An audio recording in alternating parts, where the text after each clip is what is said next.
On se débarrasse des membres inutiles de la famille et tu es le premier sur la liste, a lancé mon frère pendant que mes parents rigolaient. La seule chose utile chez toi, c'est ton fric. Alors j'ai répondu, parfait. Dans ce cas, commencez à faire vos valises parce qu'on est chez moi ici. Je m'appelle Adrien Lefebvre. J'ai 31 ans. Je travaille comme chef de projet dans une grande entreprise de BTP. Voici l'histoire de comment j'ai appris que les pires parasites peuvent partager votre propre sang. J'ai acheté ma maison quand j'avais 28 ans. Ce n'était pas n'importe quelle maison, c'était une magnifique propriété de 2 étages avec 4 chambres, 3 salles de bain, un grand jardin et une piscine enterrée. Je bosse entre 50 et 60 heures par semaine. Je gagne 7 500 € net par mois, un salaire excellent pour quelqu'un de mon âge, mais c'est un salaire que j'ai gagné à la sueur de mon front, en sacrifiant mes nuits pour boucler des chantiers complexes. Cette maison était ma fierté, mon accomplissement, la preuve physique que tous mes sacrifices en valaient la peine. J'ai passé 3 mois à la décorer exactement comme je le voulais. La suite parentale était immense avec une salle de bain privée, un dressing et un balcon donnant sur le jardin. C'était mon sanctuaire personnel. J'avais laissé les 3 autres chambres comme chambres d'amis, en pensant qu'un jour je fonderais une famille et qu'elle serait occupée par des enfants. Pour l'instant, j'étais seule à profiter de mon espace, de ma liberté et de ma réussite, jusqu'au jour où mes parents ont frappé à ma porte. Mon père, Hervé, avait 58 ans et avait été mécanicien toute sa vie. Ma mère, Annick, 56 ans, travaillait comme couturière. Tous deux avaient pris une retraite anticipée à 55 ans, invoquant des problèmes de santé qui n'étaient jamais très précis ni vraiment confirmés par des médecins. Mon petit frère, Bastien, avait 26 ans et n'avait jamais gardé un boulot plus de 6 mois. Il avait toujours des excuses, le patron était injuste, les collègues étaient jaloux, ou le travail n'était pas à la hauteur de son potentiel. En réalité, Bastien était un gros fainéant qui vivait chez mes parents sans débourser un centime. Un samedi après-midi, ils sont arrivés tous les 3 sans prévenir. « Adrien, il faut qu'on parle », a dit mon père d'un ton grave. « Qu'est-ce qui se passe ?» ai-je demandé en les laissant entrer dans le salon. « Ils augmentent notre loyer », a expliqué ma mère. « On passe de 9 cents à 1500 €. On ne peut pas suivre avec nos petites retraites, c'est trop pour nous. » « Et Bastien ?» ai-je demandé en regardant mon frère qui était affalé sur mon canapé, les yeux rivés sur son téléphone. « Il ne peut pas trouver un job pour aider ? » « Je cherche », a grommelé Bastien sans lever les yeux, mais il n'y a rien de correct en ce moment. Bastien attend la bonne opportunité, a pris la défense ma mère. Il ne peut pas accepter n'importe quel petit boulot médiocre. Alors, qu'est-ce que vous allez faire ? ai-je demandé. Mon père et ma mère ont échangé un regard. On pensait que, bon, tu as cette immense maison avec 4 chambres. Tu vis seul. Peut-être, on disait bien peut-être, qu'on pourrait s'installer ici temporairement le temps de trouver quelque chose de moins cher. J'aurais dû dire non. Toutes les alarmes dans ma tête hurlaient de refuser, mais c'était ma famille. Et l'éducation française qui prône que la famille s'entraide coûte que coûte était trop ancrée en moi. D'accord, ai-je fini par dire, mais c'est temporaire. 6 mois maximum, le temps que vous trouviez un autre logement. Bien sûr, a promis mon père. Seulement 6 mois. Ils ont emménagé une semaine plus tard. Je leur ai donné 2 des chambres d'amis, une pour mes parents et une pour Bastien. J'ai gardé la 4e chambre comme bureau de secours. Cette baraque est incroyable, a dit Bastien en reluquant la piscine. Adrien, t'as trop de la chance d'avoir tout ça. Ce n'est pas de la chance, l'ai-je corrigé. C'est du travail acharné. J'ai instauré quelques règles de base, nettoyer après avoir utilisé la cuisine, respecter l'intimité de chacun et participer aux tâches ménagères. Ils ont tous acquiescé. Les 2 premières semaines ont été tolérables. Puis les problèmes ont commencé. Je partais au travail à 7 heures du matin et je rentrais à 19 heures, parfois plus tard. Je gérais des projets à plusieurs millions d'euros, je cadrais des sous-traitants difficiles et je résolvais des problèmes non-stop. Pendant ce temps, chez moi, ma famille vivait comme si elle était en club de vacances. Je rentrais et je les trouvais au bord de la piscine, en train de bronzer, de nager et de rigoler. La cuisine était un désastre avec des piles de vaisselle sale.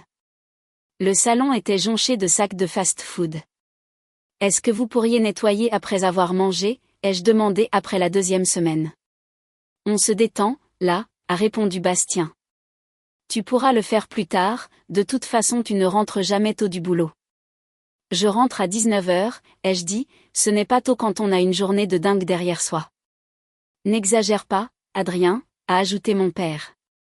J'ai commencé à réaliser que je ne les voyais jamais faire le ménage. Ils ne cuisinaient jamais non plus.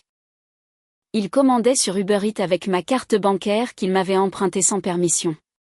Ils ne faisaient jamais leur lessive, ou alors ils utilisaient ma machine à laver et mon sèche-linge mais laissaient le linge mouillé dedans pendant des jours. Et ils dépensaient. Mon Dieu, ce qu'ils dépensaient.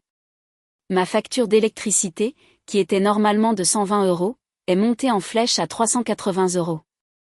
La pompe de la piscine tournait toute la journée. La clim était réglée à 18 degrés en permanence. Toutes les lumières restaient allumées. La facture d'eau est passée de 60 à 180 €. Des douches interminables, la piscine remise à niveau chaque semaine, le jardin arrosé à outrance. La nourriture aussi. Je dépensais environ 400 € par mois pour les courses. Là, j'en étais à 1200 €. Et c'est sans compter les innombrables fois où ils utilisaient ma carte pour des livraisons. Est-ce que vous pourriez participer aux frais, ai-je demandé après le 1er mois. Les factures ont triplé. On n'a pas d'argent de côté, a dit mon père. Nos retraites couvrent à peine nos besoins de base. Bastien, ai-je demandé, tu as cherché du travail? J'attends des réponses pour des candidatures, a-t-il dit vaguement sans quitter des yeux la télé où il jouait à la console. Et le pire, ce sont les réflexions qui ont commencé. Adrien est toujours en train de bosser, a dit ma mère un soir au dîner. Il n'est jamais là, il ne profite jamais de la vie. À quoi ça sert d'avoir de l'argent si on n'a jamais le temps de le dépenser? Exactement, a renchéri mon père. Nous, on sait vivre.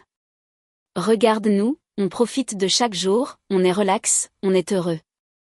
C'est ça la vraie vie, pas s'enfermer dans un bureau comme un esclave du système. Je travaille pour payer cette maison, ai-je répliqué pour me défendre. Pour payer les factures et pour vous entretenir tous les trois, apparemment. Oh, toujours aussi dramatique, a dit Bastien avec un rictus méprisant. Comme si entretenir une maison c'était la fin du monde. Détends-toi, frérot. Profite un peu de la vie comme nous. Vous pouvez profiter de la vie parce que c'est moi qui paie tout, ai-je souligné, sentant la frustration monter.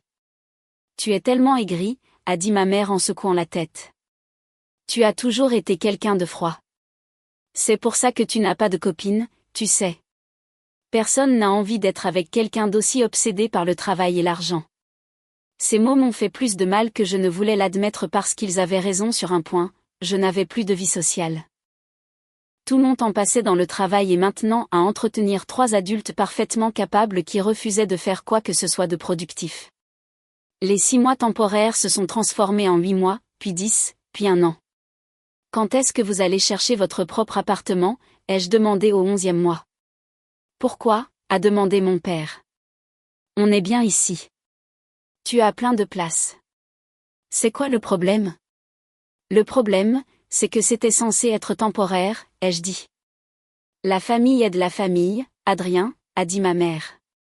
Tu ne devrais pas compter le temps qu'on passe ici, c'est mesquin. Je me sentais piégé, coupable de vouloir récupérer mon espace, et furieux d'être le seul à trimer pendant qu'ils vivaient comme des rois à mes frais. Mais le pire était à venir. C'était un vendredi, après une semaine particulièrement brutale au bureau. J'avais dormi en moyenne 4 heures par nuit, gérant crise après crise sur un chantier majeur. J'étais épuisé physiquement et vidé mentalement. Je suis rentré à 21h, plus tard que d'habitude.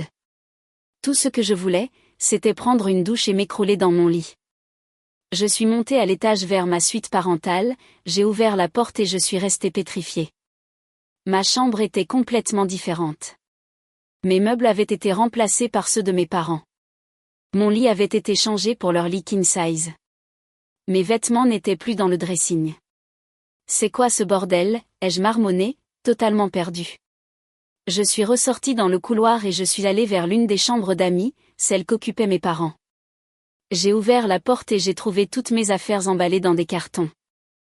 Mes vêtements, mes bouquins, mes objets personnels, tout était entassé sans soin dans une quinzaine de cartons de déménagement. Je suis descendu, mon épuisement remplacé par une poussée d'adrénaline et de rage. J'ai trouvé mes parents dans le salon en train de regarder la télé comme si de rien n'était. « Qu'est-ce que vous avez fait à ma chambre ?» ai-je demandé, la voix tremblante de tension. « Oh, ça » a dit mon père sans se retourner. « On a décidé qu'on avait besoin de la suite parentale.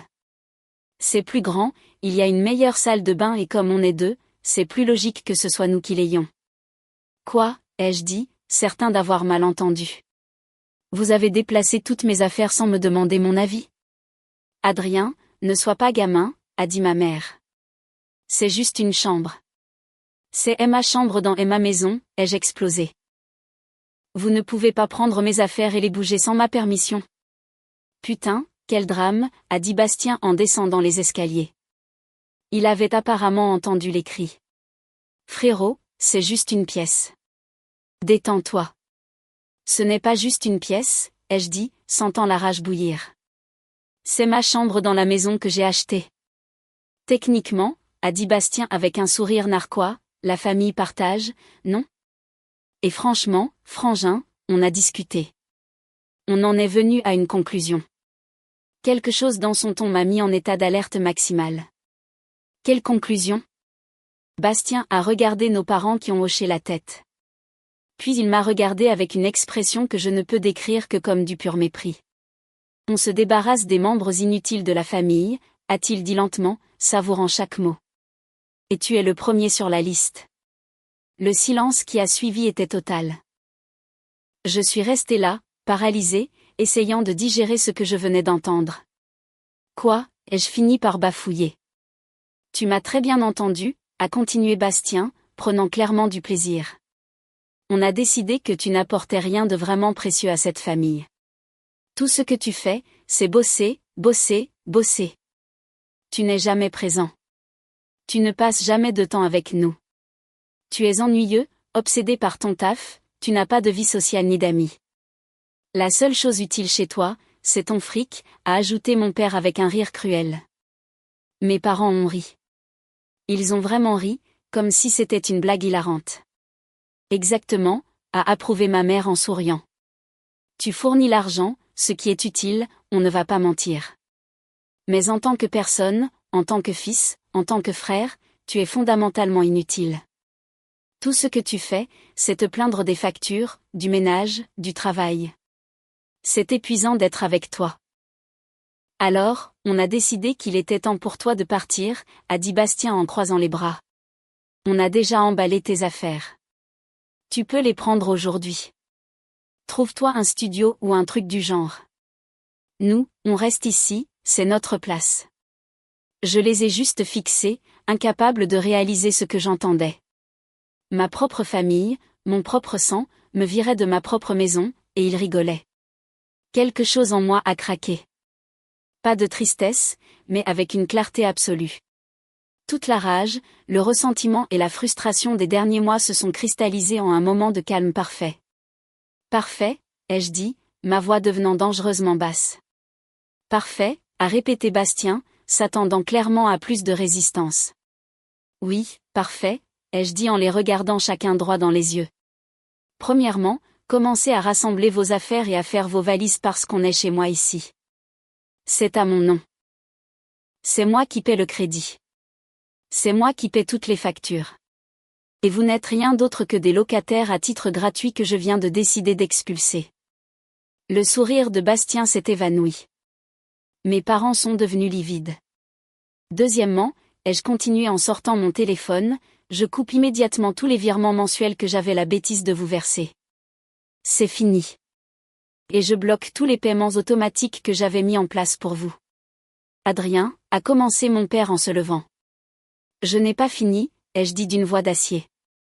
Troisièmement, vous avez exactement 1 heure pour prendre vos affaires essentielles et sortir de ma maison. Vous pourrez revenir chercher le reste demain sous surveillance policière, mais ce soir, vous dégagez tous les 3. Tu ne peux pas faire ça, a hurlé ma mère. On est ta famille. On t'a élevé. Cette maison nous revient en paiement de tout ce qu'on a fait pour toi. J'ai ri. Un rire amer et sans joie. En paiement pour m'avoir élevé? C'est ce que vous croyez? Que je vous dois cette maison pour avoir fait votre boulot de base de parent que vous avez choisi d'être? Ingrat, a craché mon père. Après tout ce qu'on a sacrifié pour toi. Je vous ai donné 45 000 € l'année dernière, ai-je crié, ma voix montant d'un ton. Plus encore 12 000 € en nourriture, électricité et toutes les dépenses qui ont triplé depuis que vous êtes là. Ça fait 57 000 € en un an pour 3 adultes en parfaite santé qui ont choisi de ne pas travailler et de vivre comme des parasites sur mon dos. On n'est pas des parasites, a crié Bastien. Cette situation profitait à tout le monde. À tout le monde, ai-je hurlé. En quoi ça me profite d'avoir 300 sus qui vivent dans ma maison, dépense mon fric, manque de respect à mon espace et essaie maintenant de me voler mon propre foyer? Dites-moi en quoi ça me profite. C'était une blague, a dit ma mère rapidement, voyant que la situation lui échappait, son ton devenant suppliant. L'histoire de te mettre dehors, c'était juste une plaisanterie. On ne le pensait pas, une blague, ai-je répété. Emballer toutes mes affaires sans permission, c'était une blague? Me piquer ma chambre, c'était une blague? Me traiter d'inutile, c'était une blague? On s'amusait juste, a insisté Bastien, mais son assurance avait disparu. Allez frérot, ne le prends pas comme ça. Il vous reste 55 minutes, ai-je dit en regardant ma montre. Je vous suggère de commencer à emballer. Adrien, s'il te plaît, a supplié mon père. On n'a nulle part où aller. On n'a pas d'argent pour l'hôtel. Ne sois pas cruel. Cruel? Ai-je demandé. C'est moi qui suis cruel? Vous avez essayé de me voler ma maison et vous m'avez traité d'inutile, et c'est moi le cruel? Tu n'as pas de cœur, a dit ma mère en larmes. Ta propre famille à la rue, c'est ça que tu veux? Ce que je veux, ai-je dit fermement, c'est récupérer ma maison, ma vie et ma dignité. Il vous reste 53 minutes. Personne ne bougeait. Il restait là à me fixer avec un mélange de choc, de peur et ce qui semblait être la lente réalisation que j'étais on ne peut plus sérieux. Vous ne me croyez pas, ai-je demandé. J'ai pris mon téléphone et j'ai composé le 17. Non, a crié mon père. Attends. Police de secours, j'écoute, j'ai entendu la voix de l'opérateur. Oui, j'ai besoin d'une patrouille à mon domicile, ai-je dit calmement. J'ai des individus chez moi qui refusent de quitter les lieux et je souhaite les faire expulser. Adrien, non, a supplié ma mère. J'ai donné mon adresse à l'opérateur. Oui, il y a 3 personnes. Non, pas de violence pour le moment, mais ils refusent de sortir de ma propriété privée. Très bien, j'attends. Merci. J'ai raccroché. J'ai regardé les 3. La police arrive. Vous avez jusqu'à leur arrivée pour décider si vous sortez de vous-même ou si vous préférez qu'on vous escorte. À vous de voir. Pour la première fois, j'ai vu de la vraie terreur dans leurs yeux. Mon fils, s'il te plaît, a dit mon père, la voix brisée. Ne fais pas ça. On est la famille. La famille n'essaie pas de te voler ta maison, ai-je dit froidement. La famille ne te traite pas d'inutile. La famille ne vit pas comme des parasites sur ton travail. Vous avez cessé d'être ma famille au moment où vous avez décidé que j'étais jetable. Ils ont fini par bouger. Ils se sont précipités à l'étage, vidant les tiroirs, fourrant des fringues dans des valises. Je pouvais les entendre se disputer en haut, se rejeter la faute, paniquer. 15 minutes plus tard, j'ai entendu les sirènes dehors. Une voiture de police s'est garée devant chez moi. Je suis allé à leur rencontre, je leur ai montré l'acte de propriété de la maison en expliquant la situation. Les agents étaient professionnels. Vous voulez porter plainte? A demandé l'un d'eux. Je veux juste qu'ils partent, ai-je dit, épuisé. Les policiers sont entrés. Mes parents et Bastien sont descendus avec des valises à moitié pleines, leur visage affichant un mélange d'humiliation et de rage. Monsieur, madame, jeune homme, a dit un des policiers. Le propriétaire des lieux a demandé votre départ. Vous pouvez prendre vos effets personnels maintenant et vous coordonner pour récupérer le reste plus tard, mais vous devez partir ce soir. Monsieur l'agent, On est sa famille, a tenté d'argumenter mon père. Il ne peut pas nous jeter comme ça. Légalement, si, a répondu le policier fermement. C'est sa propriété privée. Si vous n'êtes pas propriétaire et que vous n'avez pas de contrat de location, il a tout à fait le droit de vous demander de partir. Vous pouvez le faire de plein gré maintenant ou nous vous escortons. C'est votre décision. Ils sont partis avec 3 valises remplies de rage, d'humiliation et de ressentiment. Mais ils sont partis. Avant de sortir, Bastien s'est retourné. Tu vas le regretter, a-t-il dit avec venin. Un jour tu seras seul et tu auras besoin de ta famille, et on ne sera pas là. C'est l'idée, ai-je répondu. J'ai fermé la porte derrière eux et j'ai écouté la voiture de police s'éloigner. Le silence qui a suivi était le plus beau son que j'avais entendu depuis des mois. Les jours suivants ont été un tourbillon de changements. J'ai fait changer toutes les serrures. J'ai annulé les cartes de crédit supplémentaires que je leur avais données. J'ai bloqué tous les virements. J'ai changé les mots de passe de tous mes comptes bancaires et services de streaming. J'ai reçu 47 appels de ma mère les 3 premiers jours, 32 de mon père, 18 de Bastien. J'ai bloqué tous leurs numéros. 3 semaines plus tard, ma tante Eliane m'a appelé. Adrien, qu'est-ce qui s'est passé? Ta mère m'a appelé en pleurant. Je lui ai raconté toute l'histoire, sans rien censurer, sans adoucir les faits. Tout. Mon Dieu, a-t-elle dit quand j'ai fini. Je n'avais aucune idée que c'était comme ça. Ta mère m'a raconté une version très différente. J'imagine, ai-je dit. Tu sais où ils sont, a-t-elle demandé. Non, ai-je avoué. Et honnêtement, je m'en fiche. Bastien s'est barré, m'a appris ma tante. Dès que tu les as mis dehors, il est parti dans une autre ville. Il a laissé tes parents complètement seuls. L'ironie était totale. Le fils qu'il défendait, qu'il n'avait jamais critiqué, celui qui était soi-disant si précieux, les avait abandonnés dès que les choses sont devenues difficiles. Et mes parents, ai-je demandé, sentant une pointe de curiosité malgré tout. Ils ont dû louer une chambre chez l'habitant, a dit ma tante. Et ils ont tous les 2 trouvé du boulot. Ton père travaille dans un magasin de bricolage et ta mère dans une blanchisserie. Ils travaillent à temps plein pour payer le loyer et la bouffe. Tous les 2 travaillaient pour la première fois depuis des années, confrontés à la réalité que l'argent ne tombe pas du ciel, que quelqu'un doit bosser pour couvrir les factures. Tu te sens mal? M'a demandé ma tante. Non, ai-je répondu honnêtement. Je me sens soulagée. Soulagée qu'ils subissent enfin les conséquences de leurs actes. Soulagée qu'ils ne soient plus mon problème. Aujourd'hui, 2 mois après cette nuit qui a tout changé, je vis seule dans ma maison. Ma maison. Chaque matin, je me réveille dans ma chambre, dans mon lit, entourée de mes affaires là où je les ai laissées. Les factures sont revenues à la normale. L'électricité est à 130 €. L'eau est à 55 €. Les courses à 400 €.